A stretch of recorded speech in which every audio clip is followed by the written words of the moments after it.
வணக்கம். சில கணக்குகள் பார்க்கறதுக்கு கொஞ்சம் கஷ்டமா தெரியலாம். ஆனா அதோட சரியான வழி தெரிஞ்சா ரொம்பவே சுலபமாக்கிடலாம்.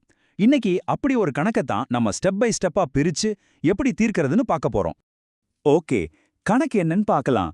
ரெண்டு நம்பரோட HCF அதாவது மீபோவ 63, அதோட LCM அதாவது மீசியமா 1260. அதுல ஒரு நம்பர் 315ன்னு கொடுத்துட்டாங்க. அப்போ அந்த இன்னொரு நம்பர் என்ன? இதத்தான் நம்ம இப்ப கண்டுபிடிக்க போறோம். இந்த கணக்கை தீர்க்கறதுக்கு முன்னாடி இது மாதிரி வர்ற எல்லா கணக்குகளுக்கும் ஒரு முக்கியமான விதி, ஒரு கோல்டன் ரூல் இருக்கு. அதை முதல்ல தெரிஞ்சுக்கலாம் வாங்க. அந்த விதி என்னன்னா ரொம்ப சிம்பிள். எந்த ரெண்டு நம்பரை எடுத்துக்கிட்டாலும் சரி, அந்த ரெண்டு நம்பரையும் பெருக்குனா வர்ற விடை அதோட மீபோவாவையும் மீசிமாவையும் பெருக்குனா வர்ற விடைக்கு சரியா ஈக்குவலா இருக்கும். இதுதான் அந்த கோர் ஃபார்முலா. ஸோ இந்த ஃபார்முலாவை நல்லா ஞாபகம் வச்சுக்கோங்க. இரண்டு எண்களின் பெருக்கற் பலன் ஈக்குவல் டு மீபோவே இன்டூ மீசிம. இதுதான் நம்ம முழு தீர்வுக்கும் பேஸ். சரி, இப்ப இந்த ஃபார்முலாவை வச்சு நம்ம கணக்கை எப்படி தீர்க்கிறதுன்னு பார்க்கலாம். முதல்ல கணக்குல என்னெல்லாம் கொடுத்துருக்காங்கன்னு ஒரு தடவை எடுத்து எழுதிக்கலாம். மீபோவா 63, மீசிமா 1260, முதல் எண் 315. எல்லாம் கரெக்டா? இத நாம 3 சிம்பிள் ஸ்டெப்ஸ்ல சால்வ் பண்ணிடலாம். முதல்ல ஃபார்முலாவை கொஞ்சம் மாத்தி எழுதணும், அப்புறம் மதிப்புகளை உள்ள போடணும், கடைசியா சுருக்கி விடைய கண்டுபிடிக்கணும். ரொம்ப ஈஸி. நமக்கு தேவை மற்ற எண் தானே. அப்போ நம்ம மெயின் ஃபார்முலாவில் இருந்து மற்ற எண் மட்டும் ஒரு பக்கம் வர மாதிரி மாத்தி எழுதுனா மற்ற எண் ஈக்குவல் டு மீபோவா இன்டூ மீச்சீமா டிவைடட் பை முதல் எண் இப்படி வரும். இப்போ நம்ம கிட்ட இருக்கிற நம்பர்ஸை இதுல அப்படியே சப்ஸ்டியூட் பண்ணலாம்.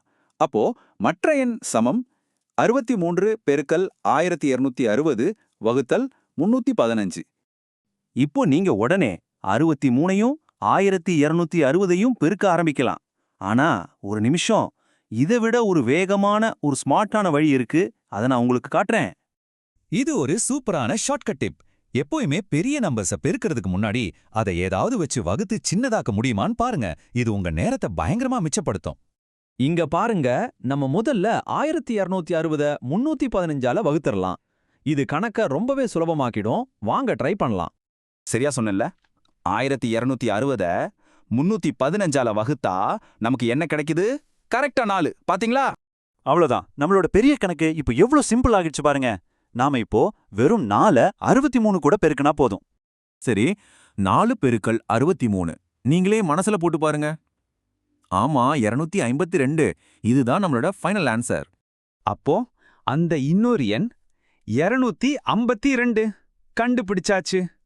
இப்போ உங்களுக்கு ரெண்டு நம்பரும் தெரியும், 315 மற்றும் 252. நீங்க ஒரு சின்ன டெஸ்ட் பண்ணி பார்க்கலாமா? இந்த ரெண்டு நம்பருக்கும் மீபோவா அதாவது HCF எடுத்தா 63 வருதான்னு செக் பண்ணி பாருங்க. அப்போதான் கான்செப்ட் இன்னும் நல்லா புரியும்.